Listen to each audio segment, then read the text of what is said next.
So as we bring these days to a close, bring your energy now more centered into your being, into your body, and just close your eyes for a couple of moments.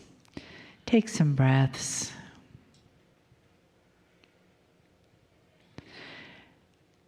And be aware of the blessings that Spirit gives you just by your being here. The blessings in your life that facilitate your arrival at the door. You're taking your seat in the chair.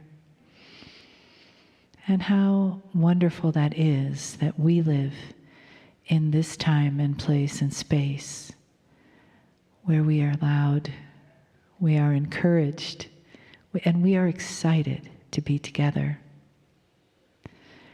And that Spirit and the entourage around us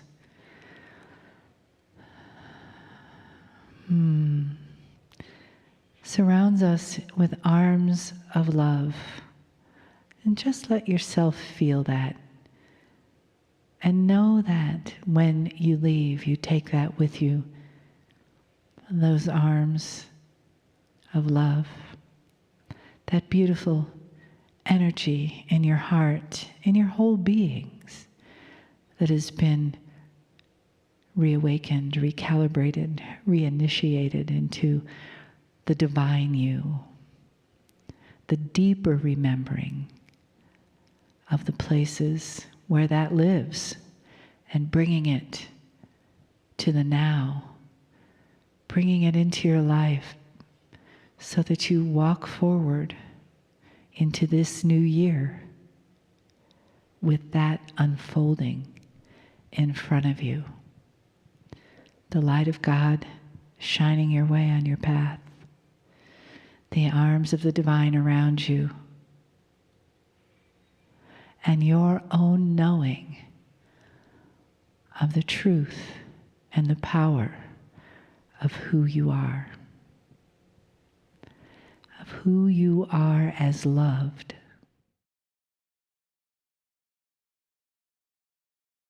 Greetings, dear ones. I am Kryon of Magnetic Service. I speak again, yet, you're my partner, at the end of a day of intensive information. Gathered before me are those who have been through the processes, the learning. And in those processes and in those learning times have been ideas and concepts presented which are new. Often they're new because they fly in the face of what has been. They tend to rewrite what you learn. That in itself should tell you that we are dealing with new energy. And I say we because I am here. Again, the difference between you and I in some ways is great and some ways is not. For the seed that is in me that you would call God is in you. I have never been a human, always standing on the outside as an advisor, which is what I wish to do. There is benevolence in all things, if you look for it. But I'll say this again. You're the worker. Today's information has been about how to find that which is the bridge to the eternal soul. And in the human body, we have told you that the bridge exists in many ways, but the one that is the greatest is that elusive one called innate. And we've given you some of the ways that are just beginning to get to it. And they're the practical ones. You might even call it its spiritual survival. It's the beginning. has to do with health, well-being, youthing. All of these things are the beginning of a human race which is going to change. Very slowly, but it will change. There is adoration, elation, the celebration on my side of the veil. And it's there because of what we see, we have seen before. There is a pattern here. Not to become too strange or esoteric, but dear ones, you are eternal. And you don't even know how eternal you are. You're ageless. You existed before you existed. You're in a circle that is never broken. You were here before the universe. You were here before the first universe, before this universe. That is how old. And yet in a circle there is no linearity. That is how old. At some level, listen, at some level, what is inside you at the cellular level, which you call Akashic remembrance, goes beyond this planet. At some level. Some of you are starting to awaken to Akashic wisdom. You're not afraid of death. Some of you realize that death is an opportunity for youth, and you like it. That's wisdom. Some of you are beginning to remember what is happening on the planet. That is wisdom. You're not afraid of it. You're realizing you've experienced it before. Here we go again. Praise Spirit for this. That is the wisdom we have. There have been those who have noticed this is an 11-day. It is the 11th of the month. 1/11/2015 added together is an 11. And when you see that, you cannot help but say, look, 11/11. And that should mean something to you, a wink from Spirit that said, all is well. It really is. Better than you think, no matter what news you get. Blessed is the light worker who plows forward in a difficult time with joy, expectation, intent, and peace. You don't let the things around you, which are real, then temper the spiritual reality that is grander and greater than that which is on the news. 11 in any numerology means enlightenment. It is the light, the first master number that exists. The master numbers and their definitions, if you have not noticed, respond to the evolution of humanity. And what are you told is the first thing that happened? Let there be light, illumination. What is the second thing? The creation story, that which is duality. That's the 22. The third, 33, that of the compassion. It begins moving toward 44, which has not yet been defined. Illumination, dear ones. It's a day to celebrate the light. We told you yesterday something we will then now complete. We told you that Spirit does not measure time like you do. It is not calendar-based, it is not clock-based, it is energy-based. And it is often then guided by the cosmos.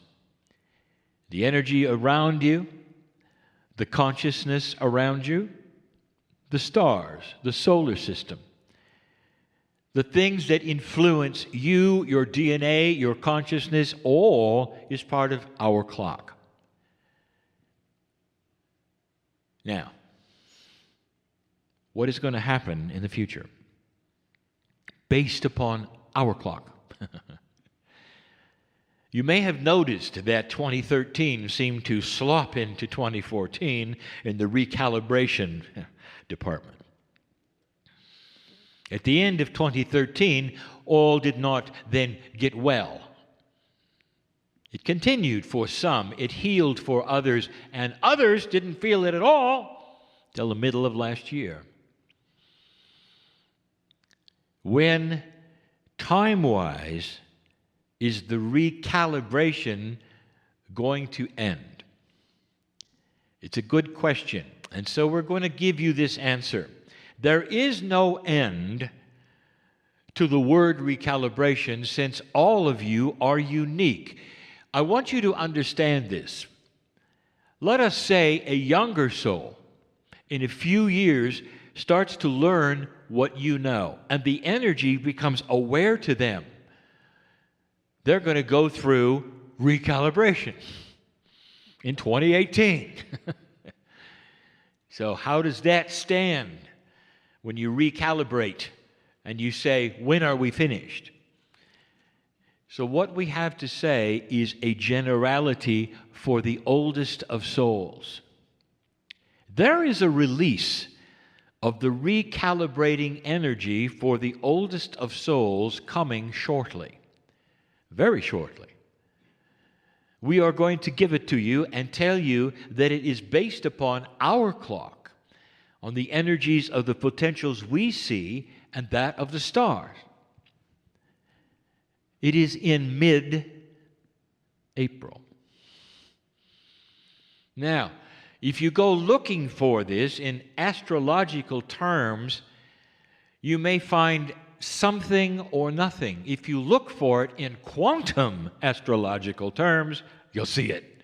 And I've said that for someone who is here, who knows what I'm talking about. It's good news. It also gives you a hint on how we measure that which is time. There's a number of these steps that occur. And it's almost like they are invitations to open and close certain kinds of energy dispensations, some short, some long. And some of them have nothing to do with the clock. They have to do with where the earth is in its trip around the sun, which then asks the question, what are the energies involved with the sun, and how does the sun then do its part in this system of energy? It's beautiful. It's benevolent, if you want it to be. I think the greatest thing, however, that we have introduced to you in these last years is something that is troubling for many, releasing for others, pensive for many. I'm going to describe it very briefly and then we close. We have said over and over that human consciousness is based upon what you understand and you realize from birth. That there is no judgment of this. In fact, it makes total and complete sense that you are a three-dimensional society. Now, if you want to look at semantics, and you want to look at the great scientist who brought you relativity, you may have four dimensions. So we use the word 3D as a word that means you're linear. You are. This is all you've had. And all of your lives, you put one foot in front of the other. You go to the next square on the calendar. Your verbiage, your thinking, even that which is spiritual, has to be based in something that is comfortable for you, that you understand. The most esoteric thinking is still linear. The most intellectual of you that would be proud of how far out you can be is linear. You discuss different dimensions and you give them names and numbers. That's funny. You don't even know what you're talking about. Let's all number the degrees of love. Write them down and pencil them in and draw the lines. That's funny. You're still linear. And now it stops. One of the greatest things that is changing with the human mind is the release of linearity. The understanding that you can go beyond singularity, beyond that which is counting, beyond that which says, in order to get from A to B, you have to put one step in front of the other. There are those who are saying, I think A and B are the same. I can be in both at once. And then there will be those who will say, what are you talking about? And the answer is, I have just stepped out of linearity. And I will tell you that anyone who is thinking those things has indeed stepped out of linearity. There's an irony. The quantum physicists have known it all along. That there is a reality that you don't have. That they look at when they look into their places of smallness and take a look at matter itself and how it behaves and what it does. They see it. A reality that is not linear, that behaves in ways that are odd and unusual to you. There'll come a time when you take a look at the different realities that you have, and you'll look at the one that you have now as being ancient, old, and quaint. No one thinks that way anymore. The main one for an esoteric, spiritual person is the one that I will bring up now. How do you find truth? How do you define it? The word truth. Tell me about the concept, and I will give you a linearity 101. Because humanity looks for truth, and to them, it means there is one thing called truth. Everyone is seeking the one thing called truth.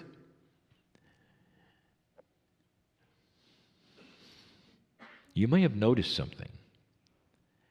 25 years, we never gave you the rules of a doctrine, did we? Never. 25 years, we never told you, think this way, think that way. We told you that free choice was king, didn't we? Now, as we become more elegant, and the transformation into non-linearity is becoming more real, you get to know a grander truth. This will not sit well with many. There is no such thing as a singular truth. How can there be one truth for 7 billion unique souls? How is it possible? And yet you look for it. Spiritual common sense will laugh at you for doing this. You will look back and laugh at yourselves. And yet you are designed in this way to look for one thing to grasp on that everyone else can grasp on, and that one thing will then be your salvation of peace and joy and energy and health and youthing.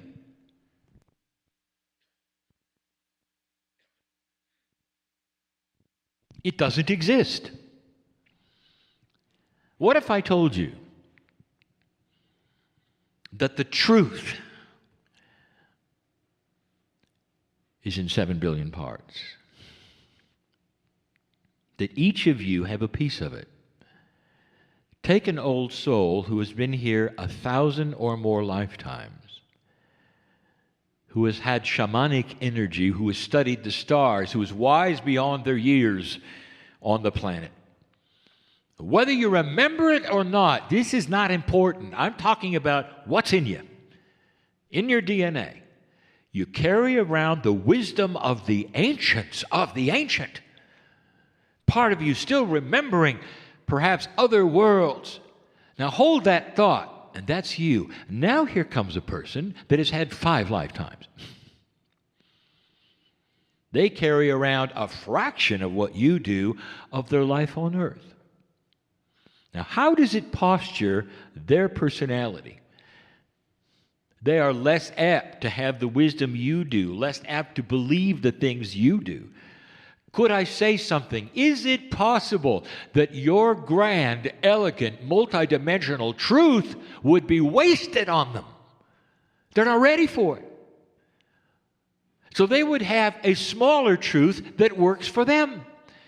But their truth will still allow them to connect to God in an elementary way. Beautiful it is. And God loves them the same. Yours, way beyond that. Been there, done that. You are on to things that are so much more advanced. Now, I want to ask you, who's got the truth? Do you see what I'm saying? There is no one truth. But there is one God. And there is one Spirit, and there is one universal love. And when you mix these together, we invite you to find the grandest truth of all, and that will be yours. Not what my partner gives you, not what your neighbor gives you, not what your church gives you, but one that is intuitive, designed for you because of the years you put in crossing that bridge to God. Now, this is a specific multidimensional information point for you. It's critical.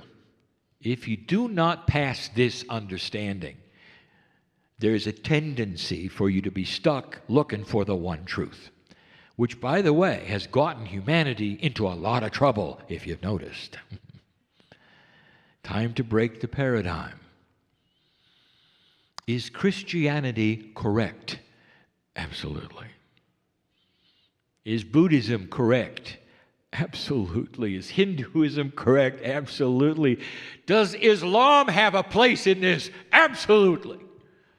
The love of God, when refined, for the souls that need it will cling to a certain kind of paradigm, and God will be there, and healing will be there, and youthing will be there for the souls that need it. And it's all correct and true.